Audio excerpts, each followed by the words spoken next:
everybody. What's up? Give everybody, hopefully there's enough people on already to start, but we are at Gabrielle Union's live book signing. This is crazy. We're both authors. How nuts is that? Oh my God. And you're going to totally be a New York Times bestselling author. I can predict it. Your lips to God's ears. I predict it. The book is so good. It is so good. It is, and the funny thing is that I knew it was coming today, so I was like crashing this whole weekend going through it, and it's way funnier than I thought it was going to be. Well, I think people are focusing on the very heavy chapters because of what's happening in the world right now. You know, my chapter about being raped and talking about sexual violence and issues that relate to women. They're all very, very relevant. Not in the comedy section. But not in the comedy section. Right. But then like you turn to the next chapter and it's literally called "Get Out of My Pussy."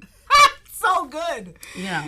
So I don't want. It's like weird because I want to share parts in the book that I've read. By the way, tell your friends, and you can post morewinebook.com. That's where you can buy the book now, and then if you buy the book, you get to send us questions. So we will get to some of your questions. We will talk a little bit about the book, and then she's signing the books for the people who bought them. Signing the books for the people. Very much working. This is at not the a same stamp. time. So I don't want to be like spoiler alert and talk about all the amazing parts in the book, but there are a couple of things in the funny category. Yes. There was a time when young Gabrielle Union didn't know where her vagina was. Absolutely true. This feels like an amazing place to start the conversation, yes? Where is your vagina? And since then, you have found your I vagina. have found it, and Yes. it is glorious. It's like Eureka! It's gold. There's gold in them there. There's gold in them there heels. She was confused about exactly where it was. Well, I thought my clitoris was my vagina because it's awesome and it feels amazing, and I just assumed that this was So that must be the alpha and the omega of Yeah. all of it, and why would I search any further? Correct.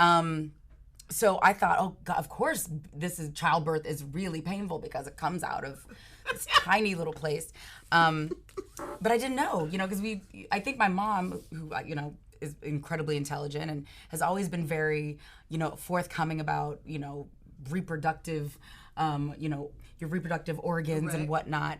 But I think she assumed when she told me where my vagina was that I was listening, perhaps, but that she didn't realize I had stopped at my clitoris because that's where all the fun was. I didn't think that there was more. So you're at the age where you actually, where menstruation begins. Yes. And you don't know where to put things in because No. you didn't know. Well, cut to... This is a very vulgar conversation. I'm sorry if you're like having dinner watching this, but it's Oh, a really well, funny part of the chapter. Hopefully it's some marinara sauce. But, so I had my period and we were swimming and my girlfriend was like, here's a tampon. And I was like, first of all, when I was growing up, at a certain age, tampons were for whores. Only whores use tampons. And I was no whore. And she was like, but if you don't use a tampon, we're not gonna be able to swim because you have a pad in and that's not gonna work. And so I was like, fine, like, let me try. But we're gonna have to issue a press release that I'm not a whore.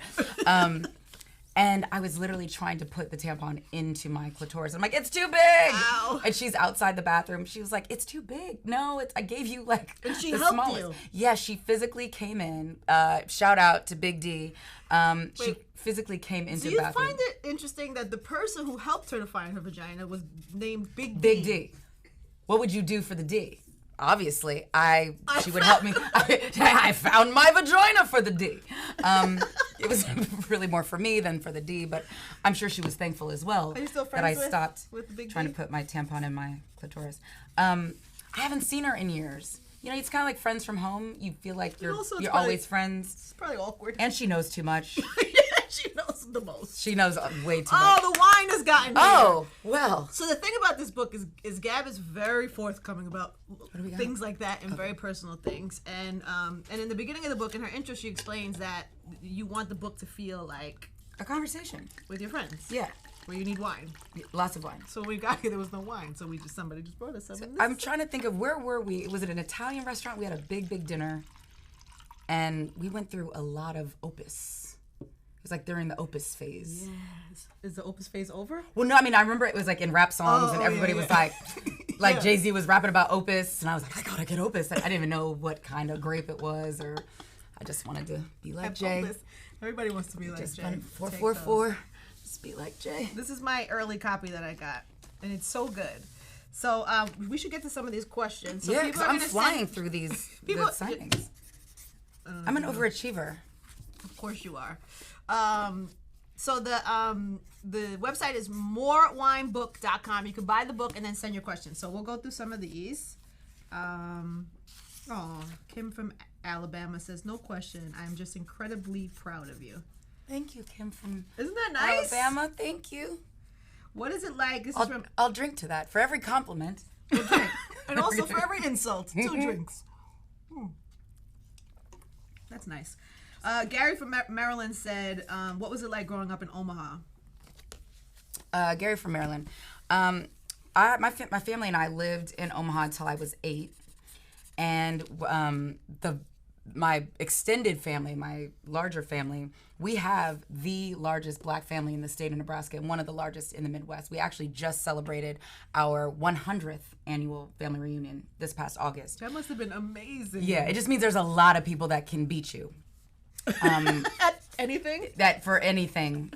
Aren't you bunnies, babies? Whack, whack, whack. Because we used to, my parents sent me back to Omaha from 8 to 18. So I could be around my family, and also that I had become that girl. I sounded like a valley girl, and I would say things to my mom like, "Shut up, Mom! What do you know?" Whereas like most kids would be like waiting. I had zero fear. I had no concept of respect for adults because that's how my friends would talk to their parents. And so my parents sent me back from 8 to 18. And during that time, and I talk about it in the book, I stayed with my grandma and my cousins, and my grandma was raising, some of my cousins, and we just deep dove into, for me, it deep dove into blackness. Finally, I was seen. I didn't feel seen but not surveilled.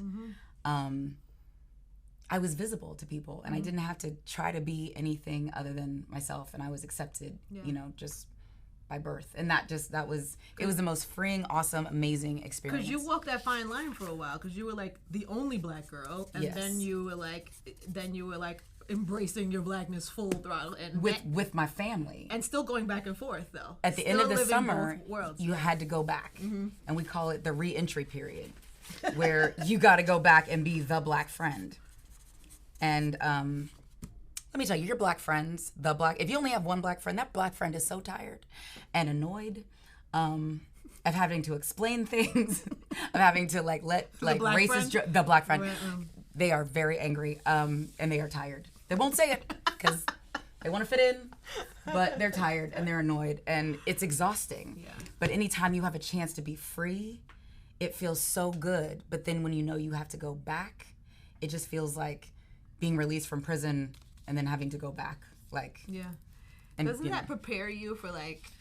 This grand life, though? This grand life where you meet and talk to so many people and travel around the world, and people of all races connect to you, and I'm able to connect, have real connections with all types of people. So in that sense, the dual consciousness that Du Bois talks about in Souls of Black Folks is very real. I lived it, and I continue to live it. Just like, all of us who move between different worlds have to kind of try to figure out how to navigate the key is without losing yourself and without selling yourself out. You know what I mean? And finding and being at peace, right? And being at peace, with your blackness and with your womanness or with your space in the world without having to apologize or make yourself small or not feel like you can speak up in the face of some old bullshit that happens, which a lot of us feel like we make that trade-off when we go back into a world where we feel either invisible or hyper surveilled. Yeah. She really we could talk about that chapter probably the whole hour, because honestly, the way you break that down from one phase to the other and then finding some kind of resolve in it, it's really smart and really well done. There's a story too about you. Wait, was that a compliment? It was. Oh, sorry. Cheers. Oh, it counts when we compliment each other? It helps me get the drinking going. Do you have anything you want to say to me? Angie, you're beautiful. My stunning friend, Angie Martinez. Why, thank you. I always enjoy talking to you, Thank you, Gab.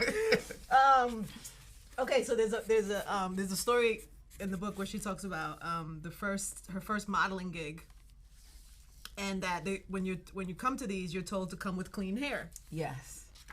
Which don't do it. If you're an aspiring model out there, actress, if they tell you to come with clean hair, that means you go get your hair done and come exactly the way you want to look on air is what that means. Yeah. The idea that there is equality for every type of hair or every type of performer is a farce. Mm-hmm. You will look nuts. Do not trust it. Come to work done. Exactly the way you want to represent. Does that shoot live somewhere, like those photos somewhere? Oh, I'm sure. Yeah. People like to bring those out. Of course they do. And a few of them live in like jewelry stores. Really? Yes, because you sign your life away when you're, 19, 20, thinking I'm never going to make it. And, I think I got paid like $100, but that wasn't even including what I had to pay for my agents. And they're still using those pictures on for Onstar, your Onstar guide when you get a new car, and at different jewelry stores. I'm like, her hair's like blown out with a brush and a flat iron, and that was and like hairspray. And hairspray. It wasn't my finest hour. It wasn't a good thing. Casey from Alaska. I love that there's someone from Alaska. Hello, Alaska. Home of Mario Alaska Chalmers. is lovely. Does it count when we compliment people? Yes, it does. What a beautiful state. Anyway, Casey from Fairbanks, Alaska says, "What is the best way to remind our daughters to trust themselves and be bold?" Exactly what you just said. Okay. But you have to say it repeatedly. Yeah. It's like you wouldn't tell your kid, one time, don't touch the stove if they seem like they keep trying to touch the stove. You're going to say it again and again and again until they get it. Mm-hmm. It's the same with infusing self-esteem in our kids. My parents didn't believe in complimenting, anyone for their looks. It was all about the books. It was all about, your intelligence, sports. But my mom was very aware that beauty fades, so she never wanted me to be that girl that just relied on her looks or was only validated by her looks. Right. But they went the opposite direction. I never got any validation, so I assumed I was like a troll, basically.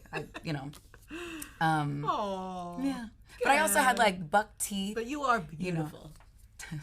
Let me just say. Cheers. Thanks. Thank you, Dr. Cheney. That's my orthodontist. Hopefully he's alive still.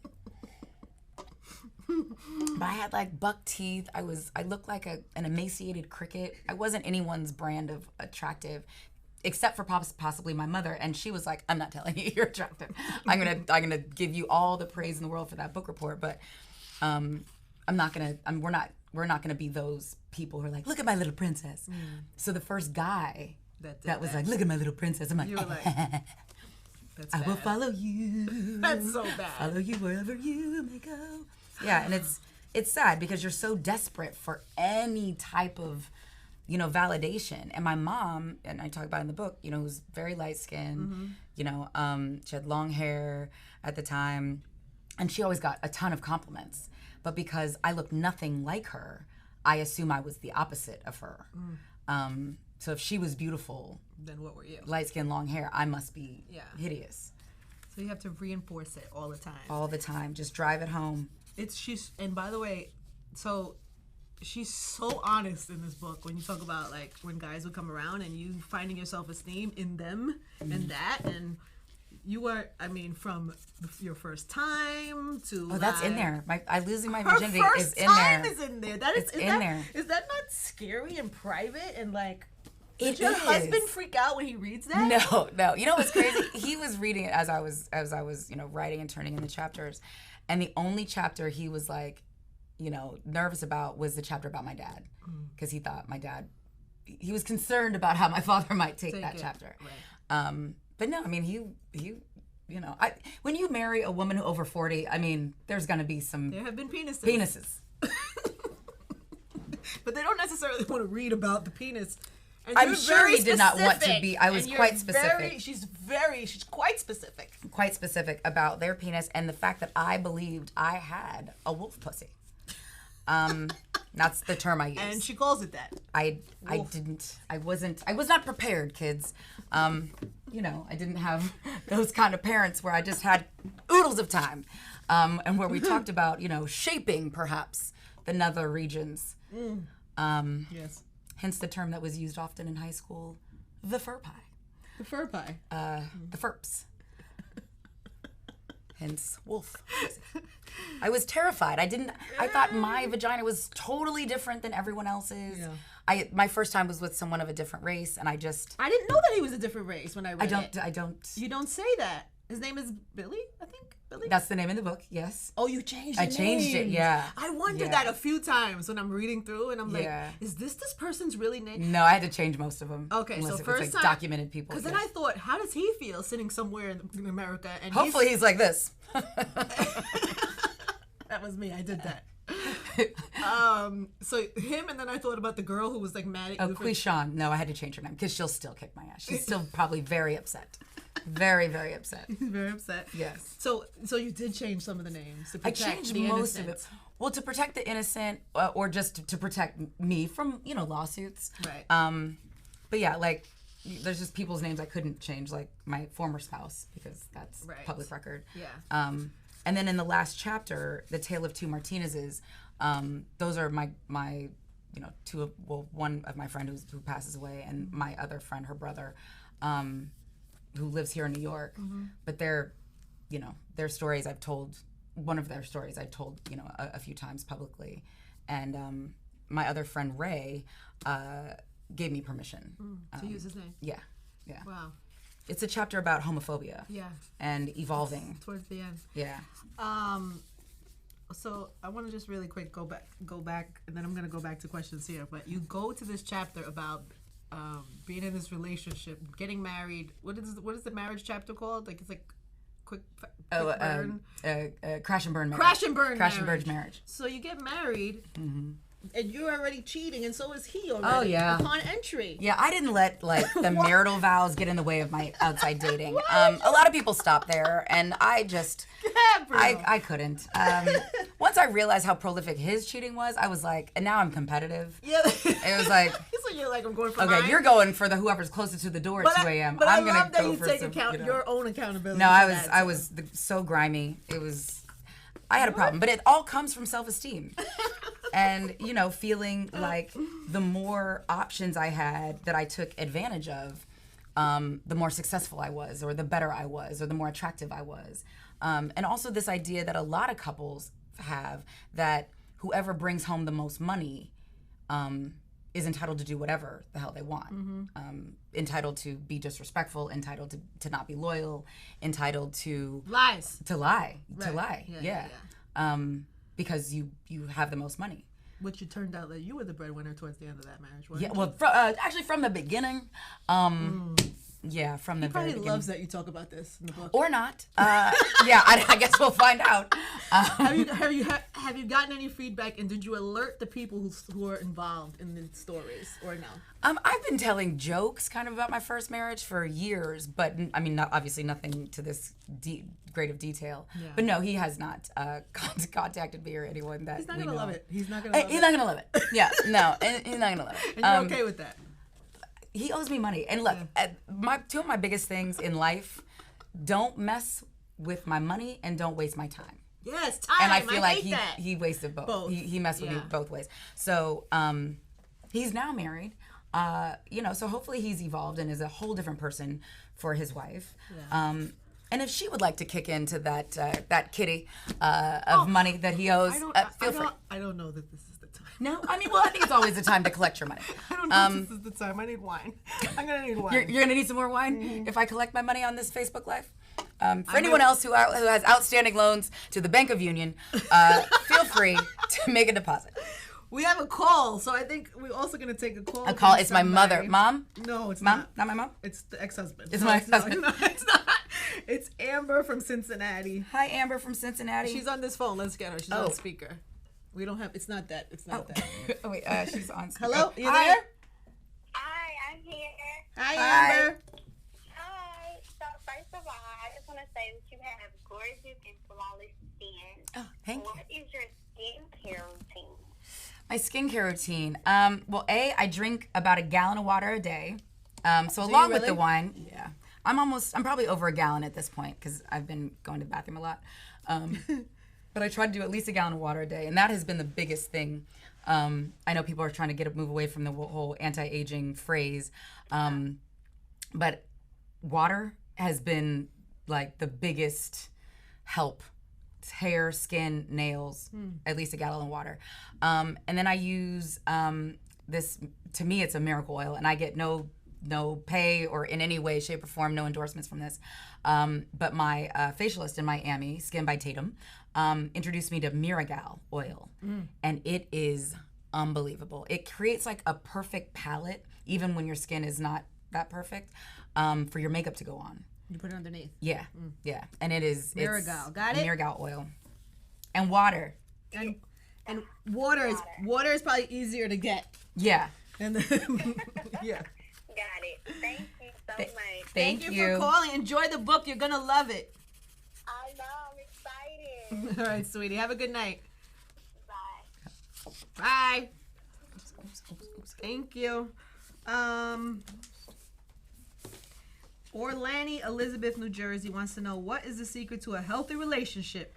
I'm still figuring that out. Are you? Yeah, You seem so good. On No, the we are Instagram. good. On the Instagram. Yeah, on the gram. On the gram, it seems amazing. No, I mean, and it is. But what's good is we're still actively figuring it out. We talk to other couples who are successful, who've been married longer, and we ask for tips and advice. And we don't ask for advice when things are bad.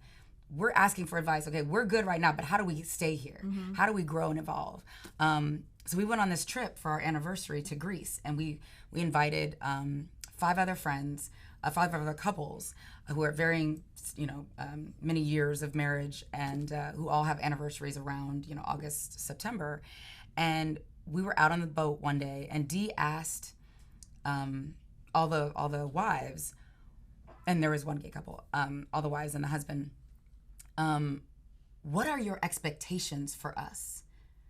Because we don't know, and most of us here didn't have an example of what a good husband is supposed to be.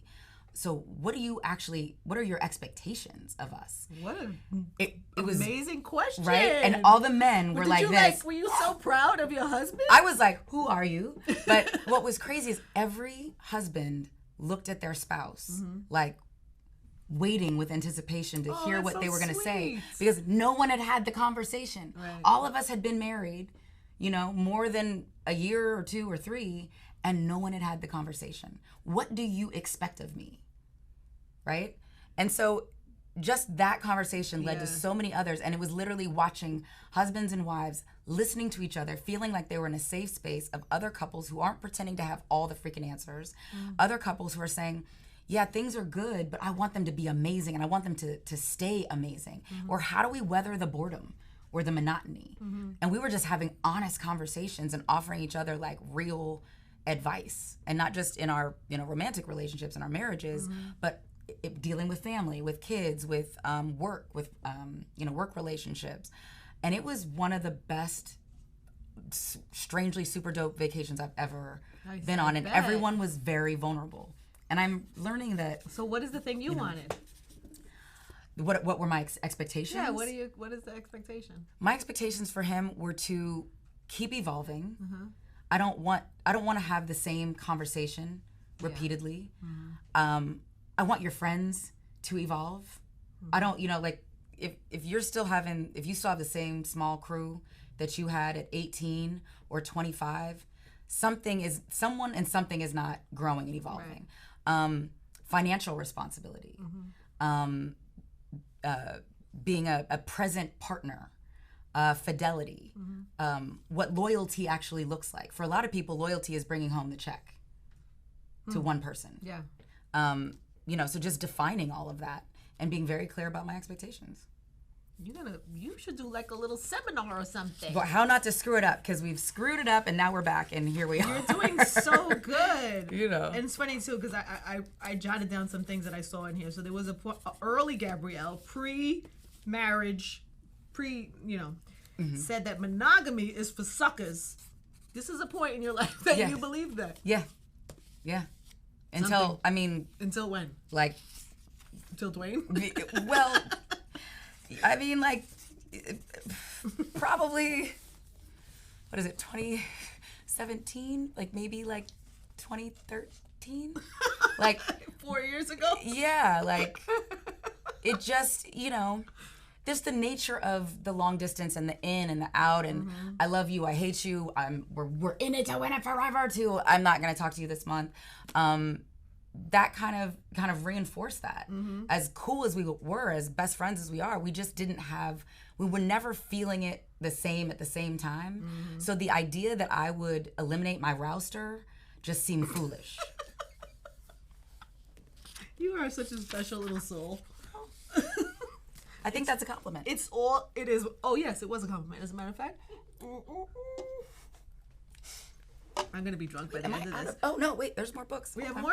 Yeah, I got We're more doing books. really good, though. I'm going to put these back here. These are all signed. By the way, I just want to remind you guys, so morewinebook.com. You can go online, buy the book, and then you can send us a question, and she's signing books right now. So it's such a good read. It's funny, it's light. I mean, it is heavy. She talks about experience that she's shared many times about an awful night and dealing with rape and dealing with not only what it did to you, but what it did to your family and your relationships. And you've been real. Is it at this point in your life? Is it comfortable ever to talk about that? Never. No. Every time I feel like I'm gonna vomit, but. Every time I've been talking about it for over 20 years. Yeah. And what's crazy is for whatever reason, people decide in their minds, they think I'm the right kind of girl or the nice girl and that bad things don't happen to me. So no matter how many times I've said it, every time I talk about it, it's like, what? When? What? You've never talked about it. I'm like, actually, I've been talking about it for a long time. But people, they'll see the pictures on the Instagram and they decide who you are and what your journey has looked like. And they get amnesia. But so I had to go into it. Had you told the story the way it is in this book? No. Because this was, even as somebody who knows you and I know you've talked about it and I've heard you, when I read this, it was difficult to read. It was painful to read. It was difficult to write. I bet. And because so much of, for rape survivors is the shame and this feeling of, and for me, public humiliation. It's a common theme that I come back to in the book. This fear of failing publicly. And for a lot of people, rape culture is so ingrained, and not just in men, in women, that certain kind of women have it coming. If you dress a certain way, you're asking for it. If you make certain decisions, what else are you to expect? And I have to keep hammering it home for young people, for older people, that rape is nothing that anyone would ask for. Rape has nothing to do with sex. It's all about power and violence. And nobody's asking for it. Nobody wants to be raped. And to like check that chip in your mind that goes to make an excuse for a rapist. Like there's that thing of, I was raped at gunpoint. I was raped at work. I had a work outfit on, and a family friend still, after it was, and my face is still jacked up. Because we had a battle for the gun and I was beaten. So I have 2 black eyes. My face is still like swollen beyond recognition. And she said, well, what did you have on? Oh. But when I see in people's comments, especially with everything going on, it's a common thing. It's such an ignorant way to think. We make excuses for why you had it coming, and what women should expect if you do X, Y, Z. And I'm here to say anyone can be raped anywhere at any time. It doesn't matter how much money you have. It doesn't matter how much education you have. It doesn't matter what you look like, size, religion, color. It's the most underrecorded and reported crime there is in the world. Wow. So when you know 1 in 4 women, right? That's what's reported. So you can about imagine what the real statistics are like. Of course. Because of fear or whatever, or multiple reasons. But one of the things that I thought was interesting in the book, she talks about like that there's still things that happen to you, and it's still very present in your in your life and your feelings and how you feel it. Sometimes it's just it being in a room, a discomfort. But I love that there's a story where you say that when you meet women and women say, like, me too. Me too. What's crazy, because it's in the book. I mean, obviously, I wrote this book. It's been done for almost a year. And then the hashtag last night. And when I saw the hashtag, for some reason, I immediately thought it was about me, and it was me as a sexual assault survivor. But I talk about in the book that women always say, me too. Me too. And then they started the hashtag, Alyssa Milano, I believe, started the hashtag last night, the Me Too hashtag, talking about all the people who had lived through sexual assault. That must feel just, I don't know, it must be an interesting connection to have with a stranger. In the book you reference, like, being in the restroom. Some lady's, like, washing her hands and says, me too. Like, that's like an immediate, such a deep connection with a stranger. And you know so much but so little. Yeah. But that connection lets you know you're not alone. Yeah. And it's so important to know that you're not alone, because that's when you feel like you're isolated, like you're screaming into a hurricane, that, like, no one could possibly understand what you're feeling, is when it can spiral into a very dark place. Which is why it's probably really important. And so important to me to be as brutally honest. It's real. About, that's a tough one. That's a tough chapter, happened. But it's really powerful. Let's go to a question. Want to go to a question? Yeah. There's so many here. How you doing on your signings over there? Oh, good. I'm, like, on my last stack. Okay. Dana from Davenport, Florida. What would a perfect day with your girlfriends consist of? Ooh. Wine. I was like, wine. Tequila, a beach. It's weird because it's like my husband is like my best friend. So I was like, he'd need to be there for it to be the perfect day. Oh. I mean, not that's only like a compliment to your husband. Hi, baby. But he's like super dope. And he's like, and you enjoy him. I thoroughly enjoy him. That's what we get from social media, is that Instagram. Thoroughly enjoy each other. That's amazing. I have my dogs around, but yeah, like a beach, great cocktails, music, 80s, 90s, old school R&B, hip hop. Yeah. And good food, soul food, hot links. Absolutely. Let there be a hot link nearby.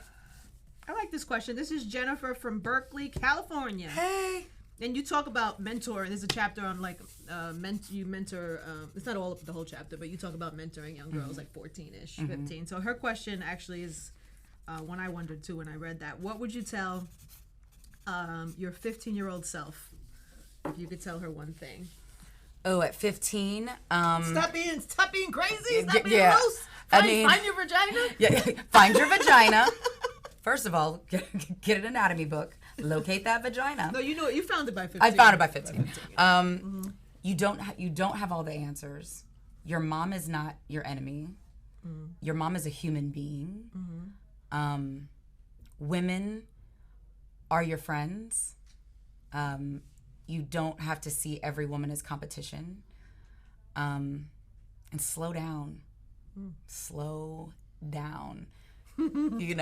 And also, there are times where you be the last one at the party. Some people say, whatever was happening at 12 is the same thing that's going to be happening at 5. That's actually not true. There's some parties you got to be there when they're sweeping up. Yeah. Close it down. Dance on a table. Don't follow every rule. You enjoy a party. I love a party. A good party. A good party. She throws an amazing party, might I add. It's always very festive. There's always a theme. It's always a good time. You're really good about who you put in a room also. Yeah, we try to make sure that everybody's comfortable, but also that not everybody has the same thoughts and opinions. Like, we like to curate a table. So you have like a cool mix of people, and it's not like, preaching to the choir where everyone's like, yep. Word, yeah. What else can we talk about? That's good. intersectional story?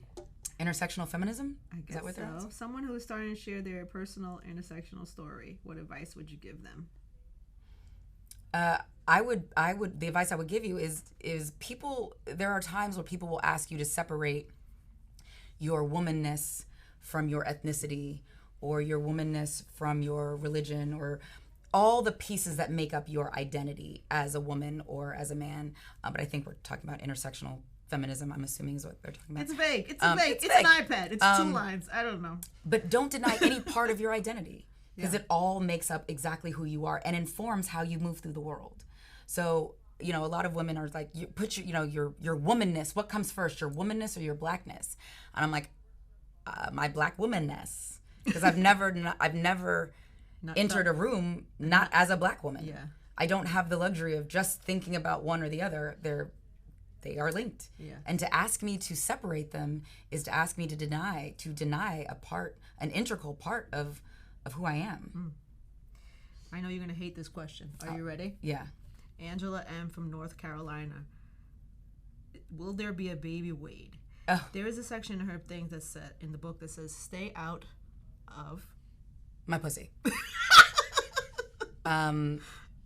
So I get this question a lot. And so I love that you talk about it in the book, and you're like very look, and you're very honest about some of your things that you've had to go through, and then you tell everybody at the end of it to get out of my pussy. Ultimately. I mean, I invite you into my pussy to then kick you out of my pussy. My pussy is going to be the sacrificial pussy for all pussies who, because people feel very entitled to know what is happening in your vagina. Yeah. Who's been in there? Yeah. Did they RSVP? Like, they want to know what is happening in there. When I go to buy tampons, heavy flow. Oh, look at you with your Super Plus. Oh, she's a bleeder. People feel entitled to that information, and I'm saying, especially when it comes to fertility issues, if people want to talk about a proposed baby that there could be planning, if they're gonna want to have a baby, if they're planning on having a baby, they will tell you. Some people would like some people would like to adopt babies, some people like stepchildren, some people are content in their lives. Yeah, and right. Not everybody's life is to be the same way. No, and everyone's journey to motherhood or not doesn't have to match for yours to be dope. Yeah. You know what I mean? I have, we have friends who everyone started having babies, and it was like, when are you gonna have it? And it's like, your journey doesn't have to match mine. And also, it's for you to be. I totally get that. But for a lot of people, it's actually painful when people ask repeatedly, family members, friends, and if they wanted you to know, they would ask. I should have just scrolled past that. No, but it's a good question because we covered in the book. But I like that you covered it in the book, and I like how you handled it in the book, which is why I brought it up. Well, and also Angela M. from Haw River asked it.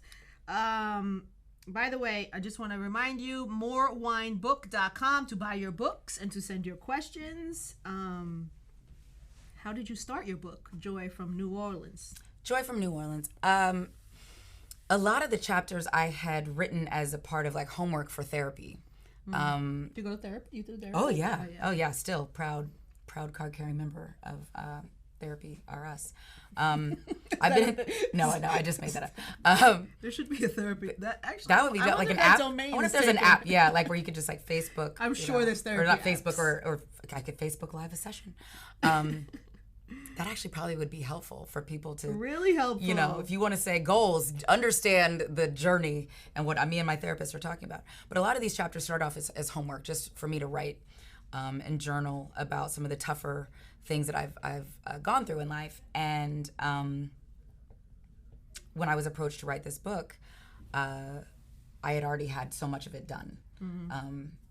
But then it was a matter of, have I had enough therapy? Have I been healed enough to actually to be able to talk effectively about each of the essays? Right. Because there's a lot that I wrote that didn't make it, because I was like, I would not survive a press tour talking about that or that or that or that, right. Or this could hurt someone's life, or it's not worth it at this point. Right.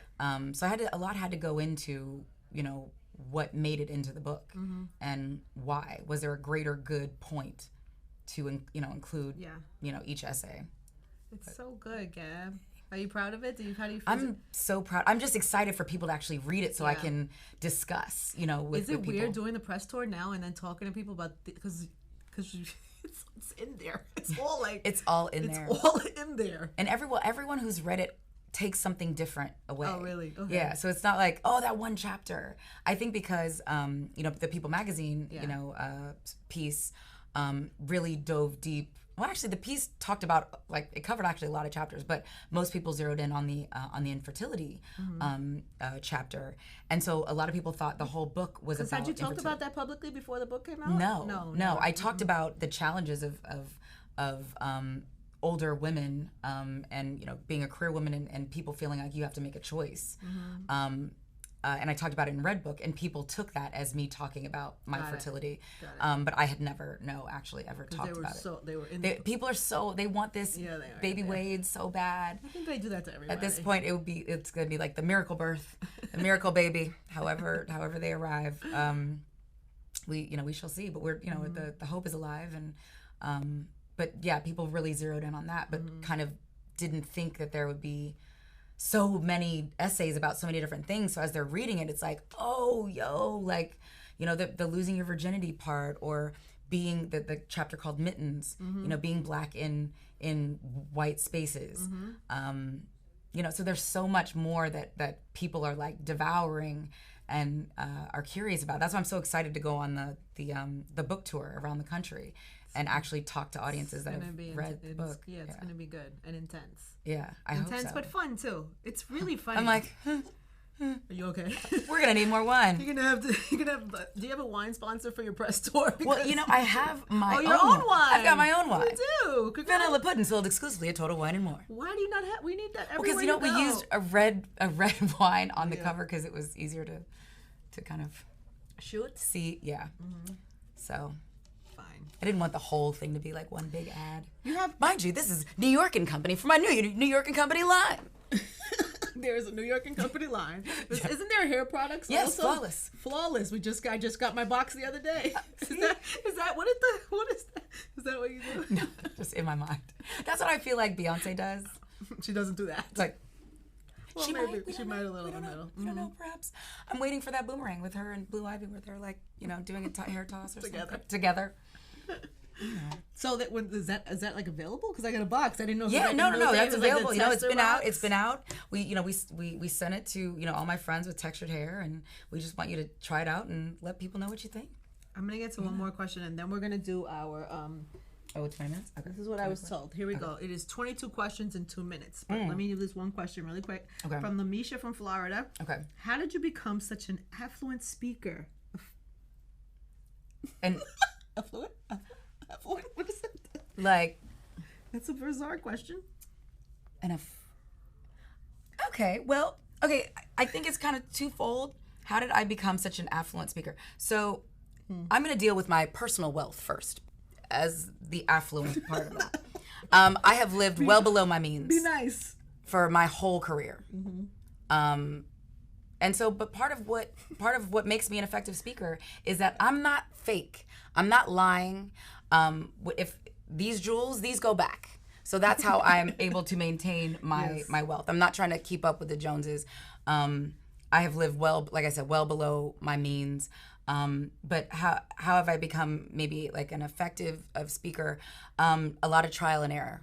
I've always felt like I've had something to say, but I haven't always felt like I was worthy enough, or I didn't have enough self-esteem to always use my voice to speak out for myself or to speak out for other people. So I didn't have the confidence, but just just over time. And when I became an actor and having to do press, I just practiced. And some of those are just bad interviews at the beginning, and learning and then studying and asking for help. How can I be better at this? And humbling myself and to not assume I have all the answers to how to be an effective public speaker. But the biggest thing is just honesty. I don't have to make shit up. Yeah. I'm just speaking from the heart. And when you speak from the heart, you're always going to be an effective speaker. There you go. Okay, one more, last one. Any regrets or do-overs? Valoria from Tennessee. Valoria. Yeah, like half the chapters in the book. Regrets? Really? Yeah, I mean, there's some penises I would take out that just... Really? You would lose a few? I'd lose a few. Not because of any sort of I don't, like, oh, I feel like I'm too fast or I was promiscuous. But they just didn't pan out. They weren't good. It was a waste of time. It was such a waste of time. And then they can talk about it. There's people having this conversation, could be on Facebook Live. Like, no, you were not an entertaining sexual conquest. So if I could have taken you off, I you would be skipped, gone. I would have skipped you and your penis. There was so much penis vagina talk. I apologize to anybody who did not expect that at today's live signing. However, you should get used to it if you plan on reading the book. I feel like it's a bonus. It's a bonus. It's a bonus. It's a bonus. Okay, so before we go, Okay. 22 questions in 2 minutes. Are you ready? I am ready. Is there a timer? I don't know. Well, I don't know how official this needs to be. Okay. Okay. Who inspires you most? My mom. Oh. Who would you like to trade places with if you could? My husband. Really? Who makes you laugh the most? Regina Hall. Not that Regina King's not funny, but Regina Hall. Okay. Who is the last person you called or texted? My husband. If you weren't an actress, what would you be doing? A lawyer. What is the last book you read? We're Gonna Need More Wine. There you go. Oh, and The Mothers by Britt Bennett. Okay. What one thing do you need to have in your fridge at all times? Water. What is your favorite pastime? Sleeping. What is your dream car? Whatever's paid off. What is your secret snack? Twizzlers. Where do you see yourself in 10 years? On a beach with a strong cocktail with my husband. You said a strong, and I got nervous. What item would you love to get your hands on if it went up for auction? Oh, there's so much art. Basquiat's, probably. What is your biggest pet peeve? Lateness. What is your middle name? Monique. What was the last movie you saw in theaters? In theaters. We don't get to go to the movies. It's been that long. I don't know. Come on, Gab. Well, the last movie I saw on the plane was a Dog's Purpose or A Dog's Life, where the dog Okay. comes back and stuff. What color is your toothbrush? White. Do you have any hidden talents? In the bedroom. Al. Are you a morning person or night owl? Night owl. What cause is dear to your heart? Oh, the UCLA Rape Crisis Center. What is the last gift you gave or received? I just gave a Gucci gift card because I'm a bad gift giver. That's an amazing gift. What are you talking about? I forgot it was somebody's birthday. Where do you want to go that you have never been? Ooh, never been. Nigeria. This is the last question, which... How do you take your coffee? Oh, black. Like my men. There it is. Cheers. 22 questions in 2 minutes with Gabrielle Union. Go buy the book, everybody. Go to morewinebook.com. It's really, really good, I promise. And if my mom, I'm sorry We're that all I sorry. said pussy a lot. This is not indicative of the Catholic upbringing you instilled in me. She's And really sorry. I'm sorry. And if you can apologize to Father Ken as well as your parish, my bad. I think we're out.